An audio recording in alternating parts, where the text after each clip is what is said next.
everyone. My name is Ryan Douglas with the Community Foundation of Greater Des Moines, joined by my colleague, Michael Vittori. Thanks for joining me. Yeah, happy to be here. So today we're going to start a new initiative, an explainer series to really deep dive into some of our offerings, products, services.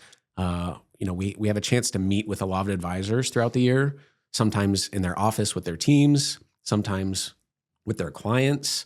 But a lot of times we don't get to be necessarily at the table during these conversations.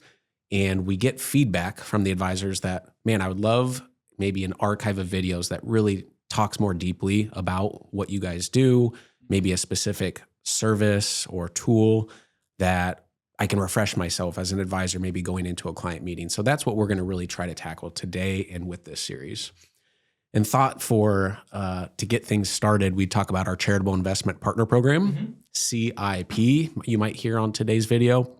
And Michael, when you're talking to an advisor or even their client, how are you describing that? What is the program? Yeah, so the Charitable Investment Partner Program is a customized solution for your clients, our fund holders, to be able to invest their funds with their trusted advisor.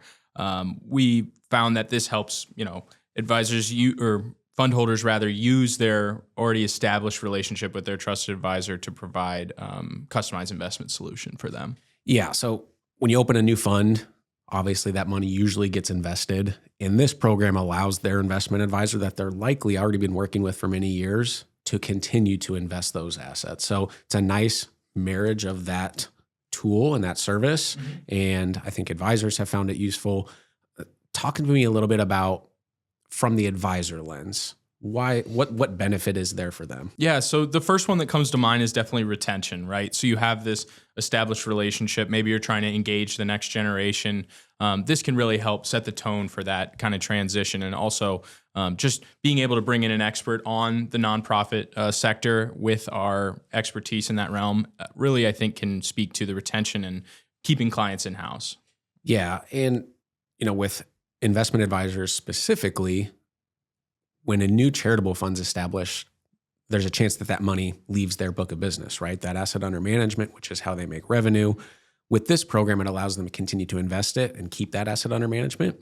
We know advisors help their clients do what's best. So we're not saying that's the only reason they want to use this, but it definitely helps, right? I mean, it helps them keep their eye on all of their investment picture, not just pieces of it. So I think that's a huge benefit for the advisors. Yeah. And another thing that comes to mind is the conversion of non-managed assets. So real estate, S-Corp, precious metals, C Corp, we can accept all those types of gifts here at the Community Foundation. And through the Charitable Investment Partner Program, some of those non-managed assets could become managed assets through their donor advised fund or whatever fund they like to Great point. Here. Great point. Yep. So that's another way you can help be a value add to your clients.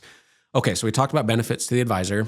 Help me understand, how are you explaining to the advisor or their client what the benefit to the client now? Yeah, I would definitely say it's flexibility and customization in the way those funds are invested. So whatever your charitable mission is with your fund, you can invest it accordingly. And I think that level of customization and flexibility using your trusted advisor can really provide great optionality for some of the funds here. Yeah. We're not asking clients to choose investment pools, A, B, or C. They might have a very unique or different investment approach.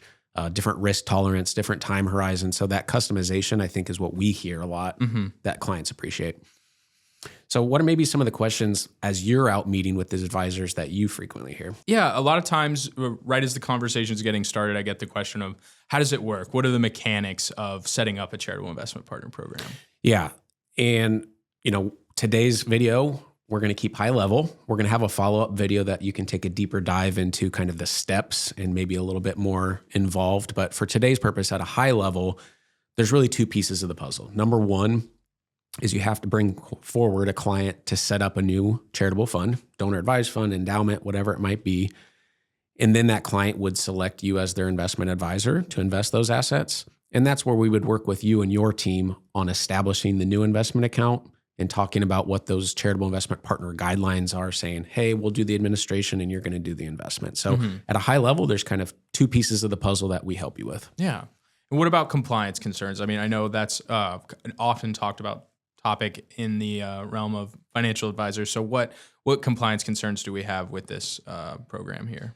Yep. I can understand their concern because they have multiple levels of compliance they have to get through for all things. Fortunately, with this program, there's no big compliance concerns. At the end of the day, the community foundation is becoming your new client with these assets. So you would treat and onboard us just like any other client. And therefore, there's not really any additional compliance steps you wouldn't otherwise have to take. Yeah. And where can advisors find more resources about this and maybe some peers that have already been involved in the program? Yep. So online, we have a host of resources, handouts, explainer type information, frequently asked questions. And then we do actually list the various charitable investment partners that are already utilizing this program. I think we're close to 100 across the state. So if you're curious who else in town's doing this, I think sometimes that can add comfort to people if they're like, well, is this just a new endeavor or has this been established? We've had this program around for many years, so you can see who else is utilizing it. All right. So we wanted to keep this brief. We wanted to keep it high level for today's purposes. Again, we're going to have a follow-up video that takes even more of a deep dive into this topic if you're curious. But with that, just encourage you to give us a call if we can be a resource to you and your clients. Thank you for joining us. Thanks.